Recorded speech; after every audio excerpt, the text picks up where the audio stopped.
Hello students, फिर से आप सबों का मेरे यूट्यूब चैनल में स्वागत है।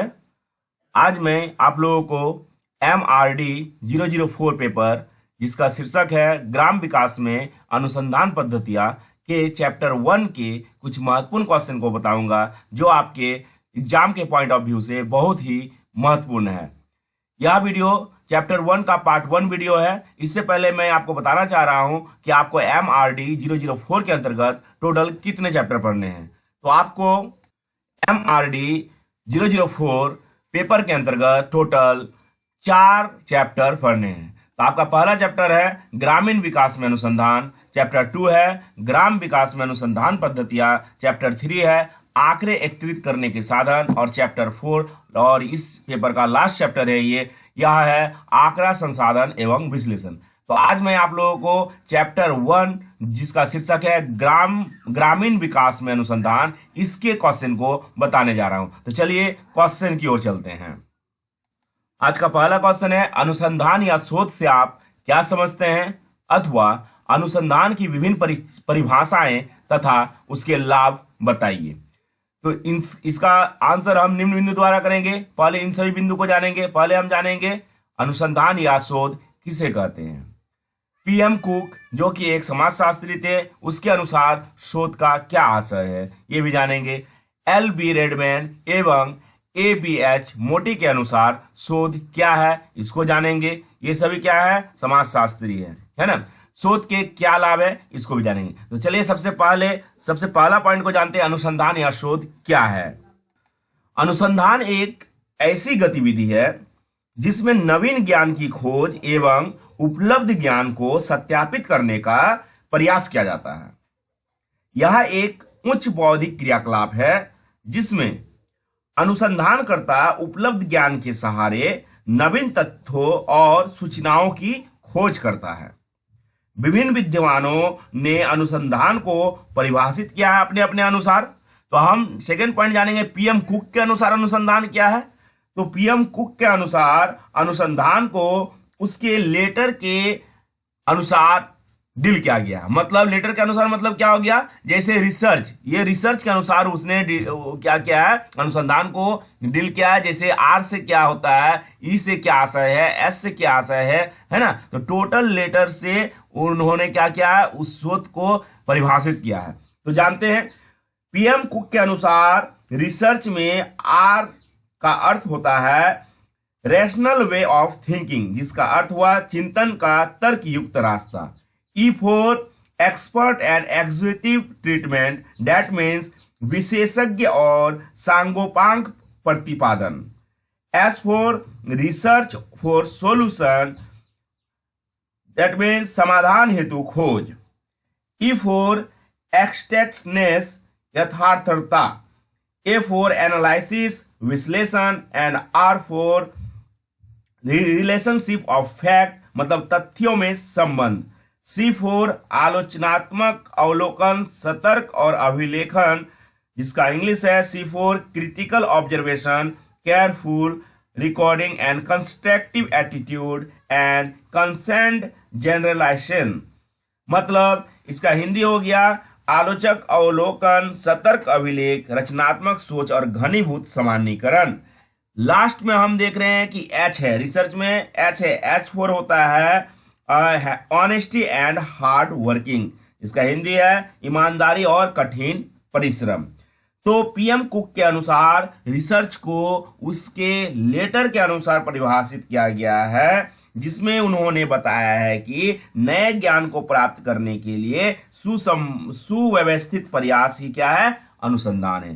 किसी नए ज्ञान को प्राप्त करने के लिए जो सुव्यवस्थित कोशिश किया जाता है, प्रयास किया जाता है, वो क्या है, अनुसंधान है। इस प्रकार कहा जा सकता है कि शोध मात्र एक खोज नहीं है, अपितु यह वैज्ञानिक, उद्देश्यपूर्ण, तर्कपूर्ण और व्यवस्थित खोज है, और शोधार्थी इसे आलोचनात्मक एवं तर्कपूर्ण ढंग से करता है। अब हम जानेंगे LB रेडमैन एवं ABH मोटी के अनुसार।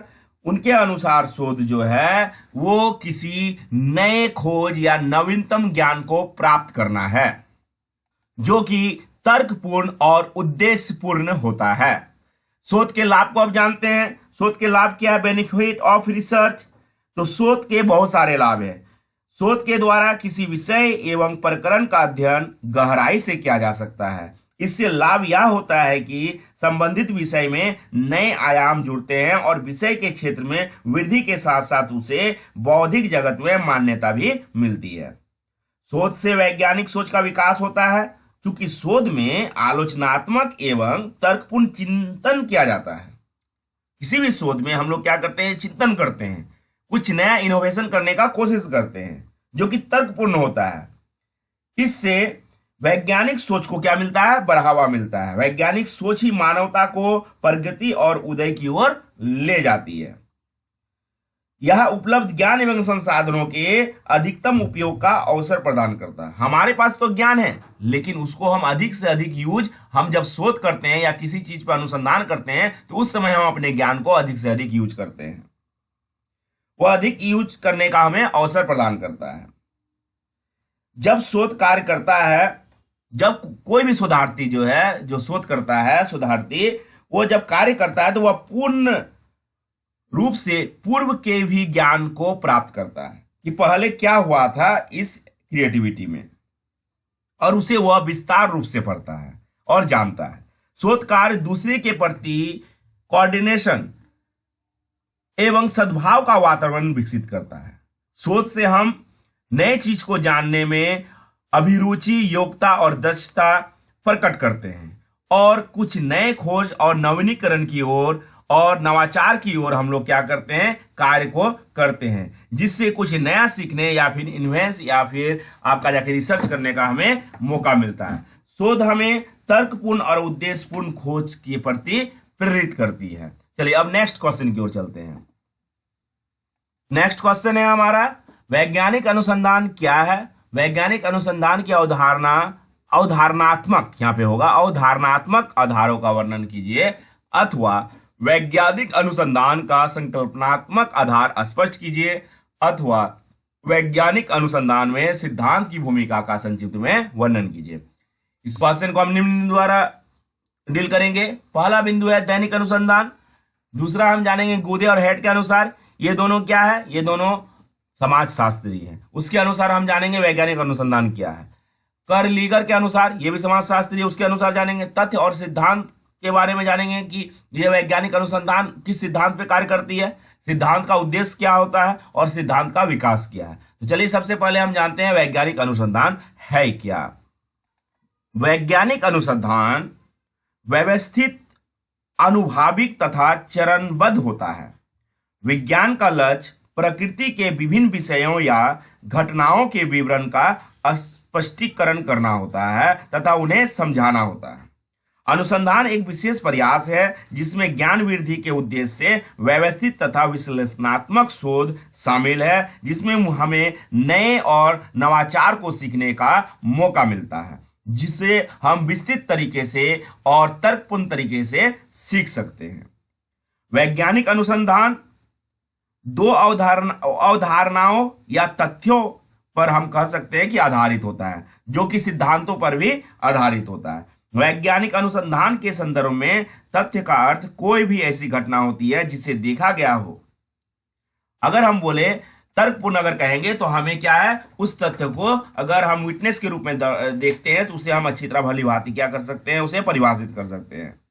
वैज्ञानिक अनुसंधान का उद्देश्य जो है वो देखे गए तथ्यों और संबंधों की प्रकृति को समझाना और उनकी व्याख्या करना होता है। जिस चीज को हम देखे हैं उसको तर्कपूर्ण उसको समझाना और उसकी व्याख्या करना ही क्या है, अनुसंधान है। उसको अच्छी तरह से समझाना और डिटेल के साथ उसके सभी पहलुओं को बारीकी से विशेष रूप से उसे समझाना और उसके बारे में जितने भी पहलू हैं उसे विस्तृत रूप से लिखना और उसमें क्या कमी है, क्या समस्या है, उसका निदान कैसे किया जाए, यह क्या है, यह वैज्ञानिक अनुसंधान है। गुडे और हेड के अनुसार अगर कहें तो उसके अनुसार सिद्धांत का अर्थ तथ्यों के बीच संबंध अथवा उन्हें किसी अर्थपूर्ण तरीके से क्रमबद्ध करने से है। जबकि नेक्स्ट हमारा पॉइंट है कर्लिगर के अनुसार, जबकि कर्लिगर के अनुसार सिद्धांत परस्पर संबंधित संकल्पनाओं और तर्कों पर आधारित है। इस प्रकार हम कह सकते हैं कि हम अनुसंधान में क्या करते हैं, अनुसंधान में परिघटनाओं को समझाकर और उनका पूर्ण अनुमान लगाकर उसको क्रमबद्ध तरीके से सजाते हैं। तथ्य और सिद्धांत की अगर बात करें तो वैज्ञानिक अनुसंधान तथ्यों से होकर फिर सिद्धांतीकरण की ओर बढ़ता है।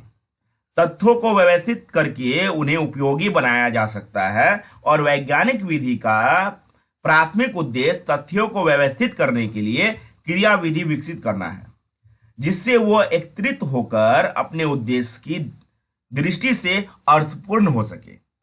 अगर हम किसी चीज का तर्क देंगे तो वो क्या होता है, अर्थपूर्ण होता है ना। अगर हम किसी चीज को सिद्धांत के उदाहरण के स्वरूप बताएंगे तो वो क्या होता है, अर्थपूर्ण होता है। अब हम जानेंगे सिद्धांत के उद्देश्य, सिद्धांत के क्या उद्देश्य हैं, इसको अब जानते हैं। सिद्धांत किसी क्षेत्र में विद्यमान ज्ञान या जानकारी को व्यवस्थित रूप से प्रकट करता है।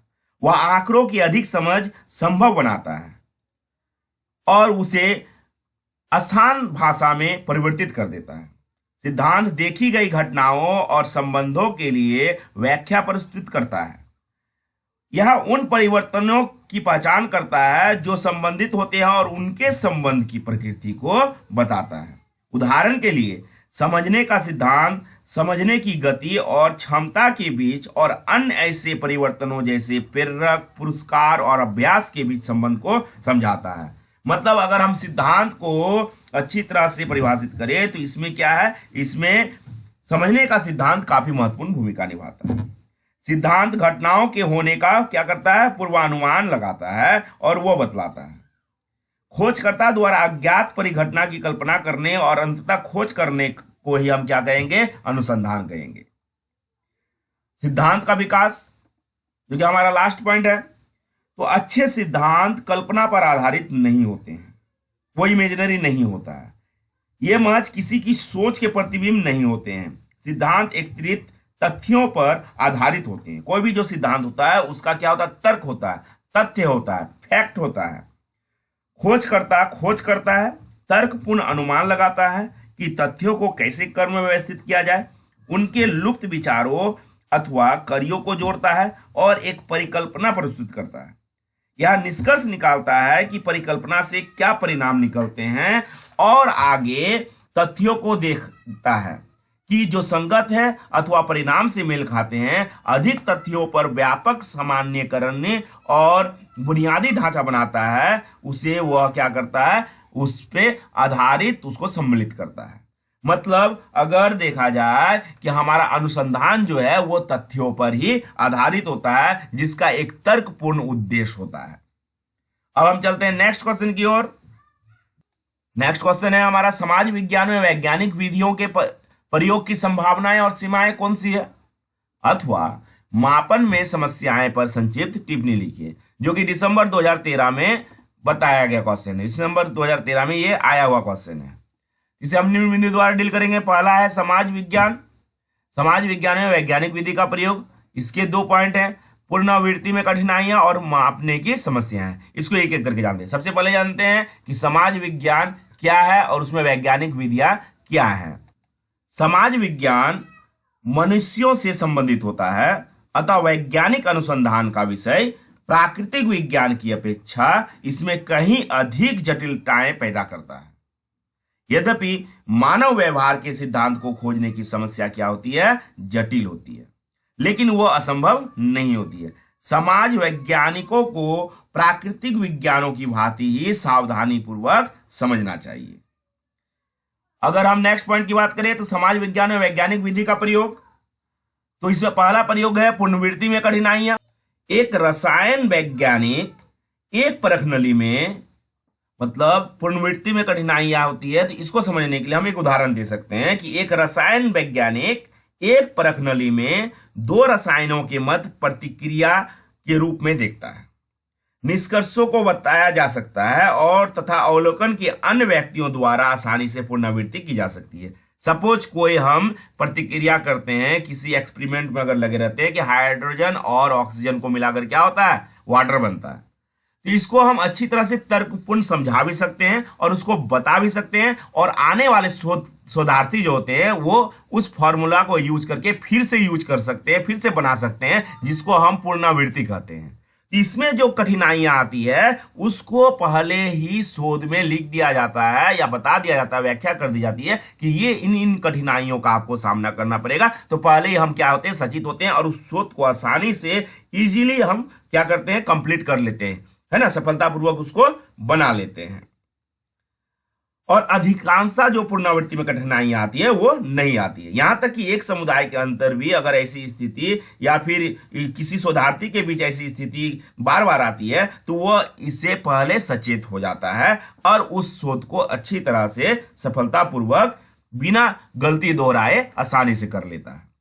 नेक्स्ट हमारा पॉइंट है मापने की समस्याएं। तो मापने की समस्याओं को अगर समझते हैं तो मानवीय व्यवहार के बारे में समझना जटिल हो जाता है। किसी भी मानवीय व्यवहार को हम माप नहीं सकते हैं।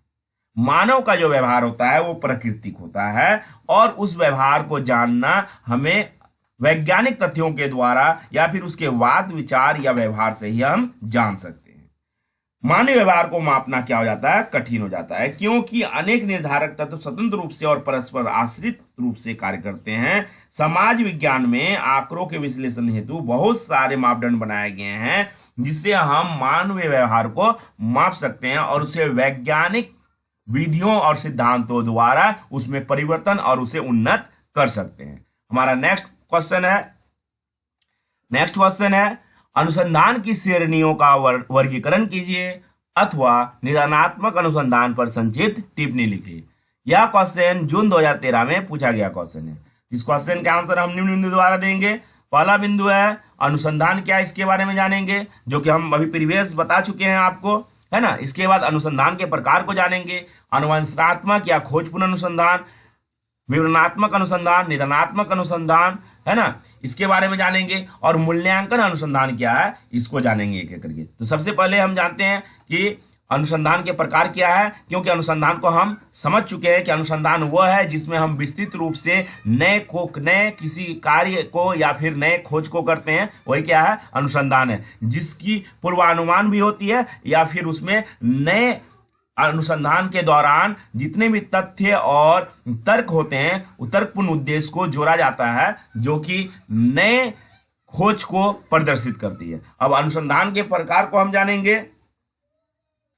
अनुसंधान को अंग्रेजी में रिसर्च कहा जाता है। रिसर्च में री शब्द आवृत्ति और गहनता का घोतक है, जबकि सर्च शब्द खोज का समानार्थी है। सर्च से खोज का क्या भाव प्रकट होता है। इस प्रकार रिसर्च का अर्थ गहन खोज होता है। दूसरे शब्दों में अगर देखें अनुसंधान के प्रकार के अनुसार, अनुसंधान में तथ्यों तथा सिद्धांतों या किसी भी घटना को ज्ञात करने हेतु सावधानी पूर्वक एवं विवेचनात्मक खोज या निष्ठा पूर्वक किए गए अन्वेषण को ही क्या कहते हैं, अनुसंधान कहते हैं। अनुसंधान के कई प्रकार है। पहला हो जाएगा अन्वेषणात्मक या प्रतिपादित अनुसंधान। किसी घटना के संबंध में परिचय प्राप्त करने के उद्देश्य या नई दृष्टि प्राप्ति हेतु सुस्पष्ट अनुसंधान समस्या का अध्ययन ही क्या कहलाता है, अन्वेषणात्मक अनुसंधान कहलाता है।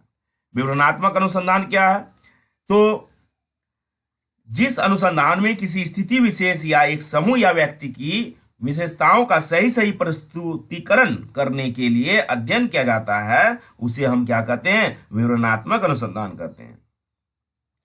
इन अध्ययनों का मुख्य उद्देश्य जो होता है वो वास्तविकता का विवरण देना होता है। विवरणात्मक अनुसंधान में उदाहरण के लिए विकास के प्रति लोगों का क्या दृष्टिकोण है, बाल मजदूरी की स्थिति क्या है, या प्राथमिक स्वास्थ्य केंद्रों की सेवाओं का कितने व्यक्ति लाभ उठाते हैं आदि प्रश्नों पर विचार किया जाता है। निदानात्मक मूल्यांकन क्या है, तो निदानात्मक अध्ययन या फिर मूल्यांकन जो है वो निदानात्मक अध्ययन का संबंध किसी घटना की आवृत्ति क्या है या फिर या किस अन्य घटना या विषय से संबंधित होता है इसका अध्ययन करने से है। निदानात्मक अनुसंधान का मुख्य उद्देश्य जो है वो किस समस्या का समाधान कैसे किया जाए इससे है। नेक्स्ट हमारा पॉइंट है मूल्यांकन अनुसंधान। मूल्यांकन अनुसंधान का केंद्र बिंदु जो होता है वो किसी भी कार्यक्रम या सेवाओं का मूल्यांकन या फिर मॉनिटरिंग करना होता है, ताकि यह पता लगाया जा सके कि कौन सा काम कितने स्तर पर हुआ है और कितना पेंडिंग है। मूल्यांकन अनुसंधान से इस बात का भी निर्धारण किया जा सकता है कि किसी कार्यक्रम के क्या जरूरी है, किसी कार्यक्रम में कितना जरूरी है और कितना जरूरी नहीं है, और इस कार्यक्रम के आयोजन से इसके क्या परिणाम होंगे। इन सभी चीजों का, इन सभी तथ्यों का मूल्यांकन किया जाता है मूल्यांकन अनुसंधान के अंतर्गत। इस प्रकार किसी भी अनुसंधान के सफलतापूर्वक पूरा करने के लिए अनुसंधान के विवरणात्मक, निदानात्मक और मूल्यांकन श्रेणी से गुजरना बहुत जरूरी होता है, ताकि किसी भी अनुसंधान का सफल अनुसंधान की संपूर्ण विस्तृत प्रक्रिया को आसानी से और सुगमता से पूर्ण किया जा सकता है। हम नेक्स्ट क्वेश्चन की ओर बढ़ते हैं। नेक्स्ट क्वेश्चन है, ग्राम विकास में अनुसंधान की प्रकृति का वर्णन कीजिए, अथवा अनुसंधान की मुख्य विशेषताओं की चर्चा कीजिए, अथवा अनुसंधान के प्रमुख प्रकारों की चर्चा कीजिए, जो कि दिसंबर 2013 में पूछा गया क्वेश्चन है। तो पहले जानेंगे अनुसंधान की मुख्य विशेषता क्या है। विशेषताओं में निम्न बिंदुओं को जानेंगे: विषय निष्ठता, सुस्पष्टता, संरचना और प्रामाणिकता को। अनुसंधान के प्रकार में जानेंगे कि मौलिक अनुसंधान अथवा मूलभूत अनुसंधान क्या है और व्यवहारिक अनुसंधान क्या है। तो चलिए सबसे पहले एक एक बिंदु को जानते हैं। विषय निष्ठता मतलब होता है ऑब्जेक्टिविटी। आदर्श रूप में या फिर आदर्श रूप से कोई भी अनुसंधान अनुसंधानकर्ता के व्यक्तिगत सोच से हटकर होता है। अनुसंधान मतलब क्या हुआ? कुछ नया चीज को क्रिएट करना, कुछ नया चीज का खोज करना। तो वो व्यक्तिगत सोच बिल्कुल अलग होता है। वो आदमी के दिमाग में नहीं आता कि इस तरह का कुछ करना चाहिए। वो अगर हो जाता है तो हम बोलते हैं हाँ ये नया चीज क्या हुआ, खोज हुआ, है ना। तो व्यक्तिगत सोच बिल्कुल क्या होता है, अलग होता है। अनुसंधानकर्ता का जो विचार होता है वो बिल्कुल वो विपरीत होता है, दूसरे लोगों की तुलना में एक खास होता है। वो क्या करते हैं, व्यक्तिगत रूप से कल्पना के आधार पर आंकड़ों को सुसंगठित रूप से एकत्रित करता है और यह प्रयास करता है कि पूर्व में किए गए कार्य से कुछ बेहतर किया जाए। नेक्स्ट हमारा पॉइंट है सुस्पष्टता। तो सांख्यिकीय विधियों और तकनीकों के प्रयोग द्वारा वैज्ञानिक अनुसंधान में सुस्पष्टता प्राप्त की जाती है। अतः अनुसंधान के निष्कर्ष से पाठक को सही अर्थ का पता चल पाता है। अब संरचना में चलते हैं। तो वैज्ञानिक अनुसंधान में अनुसंधानकर्ता को अन्वेषण के लिए एक विशेष संरचना करनी पड़ती है। इससे स्पष्ट होता है कि किसी वैज्ञानिक खोज में किन किन बिंदुओं की जरूरत होती है, जैसे कि समस्या की परिभाषा को जानना पड़ता है, परिकल्पनाओं का विवरण जानना पड़ता है, आंकड़ों का संग्रहण तथा विश्लेषण को जानना पड़ता है। इसके बाद उसके परिणाम क्या निकलते हैं, किसी भी अनुसंधान का लास्ट में आउटपुट क्या निकलता है, इसको भी जानना बहुत जरूरी होता है और उसका मूल्यांकन भी करना पड़ता है। प्रामाणिकता को जानेंगे कि प्रत्येक अनुसंधान की यह महत्वपूर्ण विशेषता है कि व्यवहारिक समुदाय के सामने प्रस्तुत अनुसंधान विधियों तथा निष्कर्षों को अन्य शोधकर्ताओं द्वारा इसकी पूर्ति किस प्रकार किया जाता है। इसकी प्रामाणिकता और वेरिफिकेशन जो होता है बहुत जरूरी होता है कि सही तरीके से वो कार्य कर रहा है कि नहीं, और उस कार्य का हमारा जो इम्पैक्ट पड़ेगा वो सही पड़ेगा कि नहीं, इससे लाभ है कि नहीं, इसका वेरिफिकेशन करना, प्रामाणिकता करना बहुत जरूरी होता है। अनुसंधान के प्रकार को अगर हम जाने तो इसमें मौलिक अनुसंधान या मूलभूत जो है अनुसंधान वो बहुत जरूरी होता है। इस प्रकार के अनुसंधान का लक्ष्य जो होता है ऐसे आंकड़े को प्राप्त करना होता है जिसमें सिद्धांत का निर्माण, विस्तार या मूल्यांकन किया जा सके। इस प्रकार का शोध अध्ययन व्यवहारिक समस्याओं के समाधान के लिए रूपरेखा या उद्देश्य के लिए नहीं होता। इसका अनिवार्य लक्ष्य व्यवहारिक अनुप्रयोग के बिना ज्ञान की सीमाओं में विस्तार करना होता है। मतलब मौलिक अनुसंधान का मूलभूत जो उद्देश्य होता है वो सिद्धांत के अकॉर्डिंग शोध अध्ययन को व्यवहारिक समस्याओं से मुक्त कराना होता है। व्यवहारिक अनुसंधान में जाएंगे अब। तो व्यवहारिक अनुसंधान का दिशा तत्काल विशिष्ट तथा व्यवहारिक समस्या के समाधान से है। यह वास्तविक समस्याओं तथा उन परिस्थितियों के बीच संबंधों पर किया गया अनुसंधान है जो सामान्यतः पाया जाता है। व्यवहारिक अनुसंधान के माध्यम से विकास, व्यवसायिक जटिलता एवं एक उचित स्तर के समस्याओं का निराकरण किया जाता है। मतलब इसमें जो मनुष्य के व्यवहार में या दैनिक जीवन में जो समस्या होती है वो अनुसंधान के दौरान उसका निराकरण किया जाता है। अब नेक्स्ट क्वेश्चन की ओर बढ़ते हैं।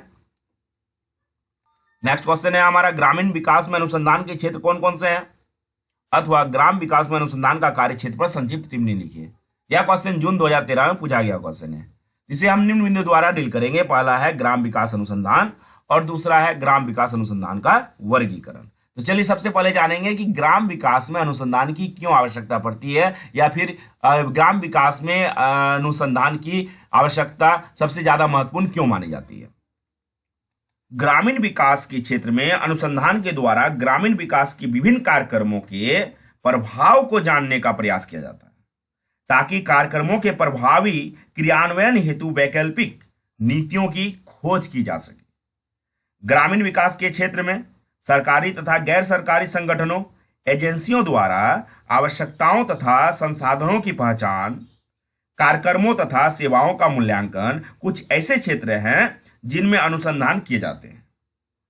ग्रामीण तथा गैर सरकारी संगठनों, एजेंसियों और समुदायों द्वारा ग्रामीण विकास के क्षेत्र में विकास, व्यवसायिकों तथा कार्यकर्ताओं के सम्मुख आने वाली समस्याओं का पता लगाने के लिए अनुसंधान किए जा सकते हैं। इस अनुसंधान के अंतर्गत ग्रामीण क्षेत्रों में रह रहे मनुष्यों के बीच मनुष्यों के जीवन यापन में कौन कौन सी समस्या आती है उसका निराकरण किया जाता है। ग्रामीण विकास में अनुसंधान के क्षेत्र को हम अलग तरह से भी समझ सकते हैं। ग्रामीण विकास में अनुसंधान को हम इस प्रकार समझ सकते हैं कि समुदाय के रूप में गांव कैसे हैं, गांव में कौन कौन से वर्ण, वर्ग और जातियां हैं, गांव में कितने प्रकार की विविधता है, गांव के नियम कानून क्या है, ग्रामीण अर्थव्यवस्था क्या है, भूमि सुधार के उपाय तथा इसके प्रभाव क्या पड़ रहे हैं ग्रामीण लोगों पर, किसान आंदोलन से संबंधित कृषकों को जो सिंचाई स्वरूप टेक्नोलॉजी का यूज करना चाहिए उसमें क्या क्या समस्याएं आ रही है उस पर शोध करने की आवश्यकता है। स्वयं सहायता समूह जैसे और महिला सशक्तिकरण की योजना जो चल रही है वो ग्रामीण क्षेत्र में किस प्रकार चल रही है और उसका क्या इंपैक्ट आ रहा है और उसमें किन किन समस्याओं का सामना करना पड़ रहा है, इन सभी समस्याओं से संबंधित विस्तृत जानकारी ग्राम विकास अनुसंधान में किया जाता है। साथ ही गरीबी उन्मूलन के लिए किन किन योजनाओं को लागू करना चाहिए या फिर किस प्रकार की सुविधाओं को लाना चाहिए ताकि गरीबी उन्मूलन में सहायक हो, इन सभी बातों का ध्यान रखा जाता है ग्राम विकास अनुसंधान में।